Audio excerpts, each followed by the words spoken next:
was that? Like the princess. Where is she? I don't know. Princess? Where are you, princess? Where's the princess?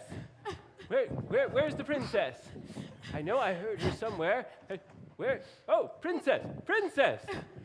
Guy, laughs a lot. Albert, the princess! Princess, whatever is the matter? I don't know. I just started crying for no reason. What should we do? No idea. What could be the matter? Is that an onion?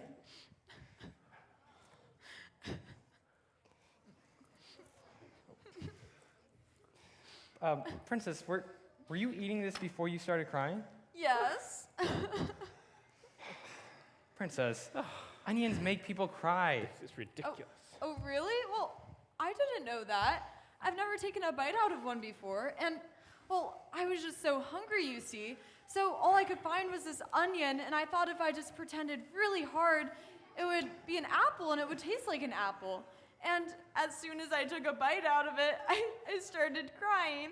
And I didn't know why I was crying, but I knew that people cried when they were sad, but I didn't know what I was sad about. And that made me cry even more. and then you showed up. Who are you? Oh, I'm Albert. Oh, Albert. Well, that's a very nice name. My name's Gwendolyn, Princess Gwendolyn. Princess, do you remember what I told you about pretending? Yes, pretending is fun, but don't take it too far. Take care, or you'll wind up with a scar. Sometimes her imagination can get a little bizarre. Well, you see, I have a scar right here, and that's when I was pretending to be Jack of the Beanstalk, and I went out and I found a big tree to be my beanstalk, and I climbed up and up and up, and then I fell and I slipped, and I cut my chin open with a sharp rock, and ever since then, Eldrick and my father told me I can't pretend as much as I used to, or I might wind up really hurt. Yes. Wow. Yeah. Wow. In case you couldn't tell, the princess has quite the imagination. What do you like to pretend, Albert? Well, I've always liked to pretend that I was a knight of the square table. But that's why I'm here. Sir Lancelot and Eldrick are teaching me. I guess you can check off saving damsel in distress off of your list, Albert. Well, sometimes I like to pretend to be a knight, and I'll pretend to charge into battle with my horse and fight a fearsome dragon. Oh, no. But then I usually wind up breaking things, like that vase over there in the Great Hall. That's what happened. Well, Sir Lancelot's been giving me sword fighting lessons. I already know some of the basics. Oh, well, I would love to learn how to... No, that's not a good idea. No. Speaking of which, Albert, we should get back to your sword fighting lessons. Oh, well, before you go, could I introduce you to my father? I'm not sure that's such a good idea. The king is a very busy man. Very busy. Oh, but he would be more than happy to. The king? Oh, well, listen, Yes. listen. I'll just No, go get him. no, He's no. right over there. I'll be right back. Princess, I'll be right back. princess? Yoo-hoo! Oh, dear. Albert, Um, he's as white as a sheep. what? I think you mean sheet. White as a sheet. Whatever. Hello? This is really happening? I'm gonna meet the king? Yes. Now, give me that. You can't have that when you meet the king. Now, present yourself well. Chest out, chin up, not that high, down. Okay. Now, when you meet the king, you must bow. First impressions are hugely important. I cannot stress that enough. But I think he's getting a little nervous here. Let's not make him more nervous than he already is. Just be yourself, Be Albert. yourself. You'll do fine. Have you met the kid? Well, he'll do fine. I think we have other business to attend to, Sir Lancelot. Good luck. Father, this is the boy I wanted you to meet, Albert. Oh, dear! Albert!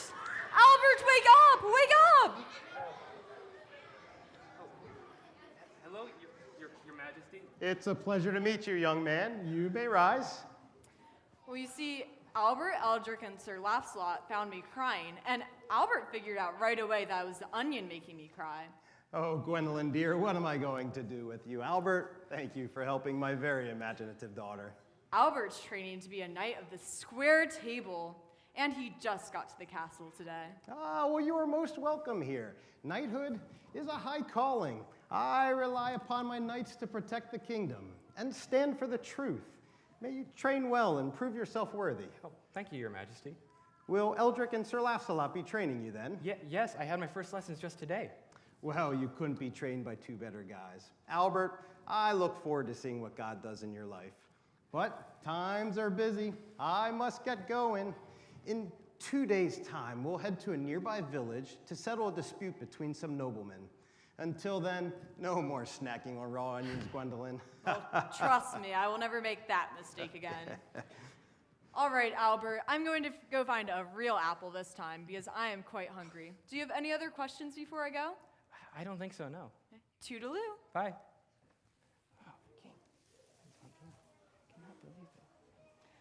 Hello, Albert. Oh, hello, Your Grace. I didn't see you there. The princess is such a delightful young lady, isn't she? So charming and imaginative. I guess you could say that, yeah. Was I mistaken, Albert, or a few moments ago when I walked by, did I happen to see you talking to the king? Yes, the princess introduced me on my very first day, too. How very exciting, Albert. It's so generous of the king to take time out of his busy schedule to meet with you. Yes, he's very busy, though. It sounded like he had a long trip ahead of him. Is that so? Albert, did he happen to say where he was going or when? Well, he said he was going to go to a nearby village to settle a dispute, I think, and in a couple of days.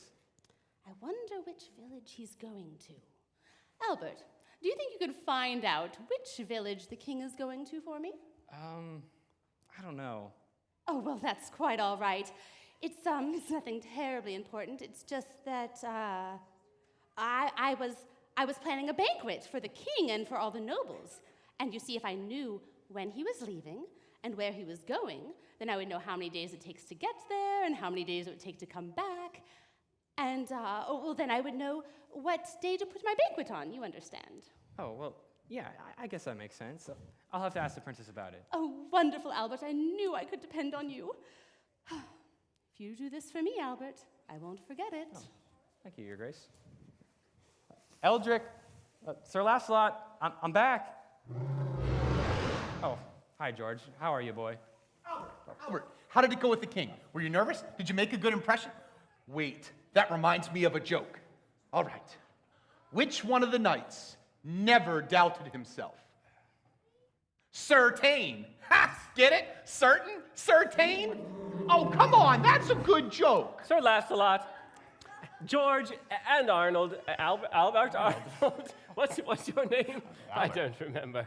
It's oh my, I'm getting so old these days.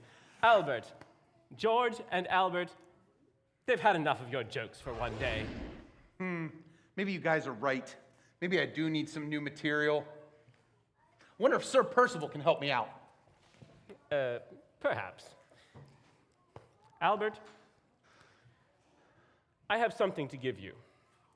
You've dreamed your whole life of becoming a knight. But more important than becoming a knight is becoming a child of God. A knight wears armor. And just like a knight wears armor, God gives his children spiritual armor to wear. It's invisible, but it's just as real. I want to give you this. This will remind you of the first piece of armor, the belt of truth. When you wear this belt, may it always remind you of the spiritual armor that God gives to his children. The book of truth says, "Stand therefore, having fastened on the belt of truth, with complete confidence in God and his word." Thank you, Eldrick. I'll cherish it always. But, Eldrick, Yes, how do I become a child of God? that's a very good question, Albert. Let's have a seat. There are two kingdoms. There's the good kingdom and the bad kingdom. I told you yesterday about God and Satan. God is the ruler of the good kingdom. And Satan, he's the ruler of the bad kingdom. And when we're born, we're all born into the bad kingdom. We break God's commandments. and that's called sin. Sin separates us from God. Because of our sin, we deserve to be punished. But God has made a way that we can be forgiven. He sent his only Son, Jesus, to pay the penalty, to take the punishment for our sins. Jesus came to this earth, he lived a perfect life, and then he was killed. And in his death, he took the punishment for our sins. And he has promised, God has promised, that if we believe in him, if we believe that we have sinned and that Jesus has taken the punishment, that he is the payment for our sins, then we can be forgiven. And God will give us his spiritual armor to wear so that we can stand firm against evil. Do you understand? I see, Eldrick. I have a lot to think about after today. Yes, you do. And as you're thinking about these things, you must be studying the Book of Truth. Oh, that's right. The special copy you gave me. I left it right over. I left it right here. What? Eldrick, Where? have you seen it? Where is it? Have any of you guys seen it? Where's the Book of Truth? The Book of Truth? The Book of Truth? What? It was sitting right here. It was, what? Where could it have gone? The what? Duchess? The Duchess? They're saying the Duchess. Well, I don't know about the Duchess wouldn't do Duchess. that. I don't think so. I don't know if But, I I trust mean- the Duchess, but I must have just misplaced it somewhere. I don't think the Duchess would have done that. No. Where could it be? It's gotta be around here somewhere. Hello, Eldrick. Hello, Albert. Oh, and hello, George. Do you want a bite? Oh, you're my good boy. Yes, you are. Oh, what's the matter? I can't find it anywhere. What happened? Well, the Book of Truth that Eldrick gave me, the one with all his notes in it, I left it right here, and now it's gone. I've got to find it. What? Albert? Wait, I can Princess? Princess, Albert, let's retrace our steps. Where did we go last? Albert, where did you go? Albert!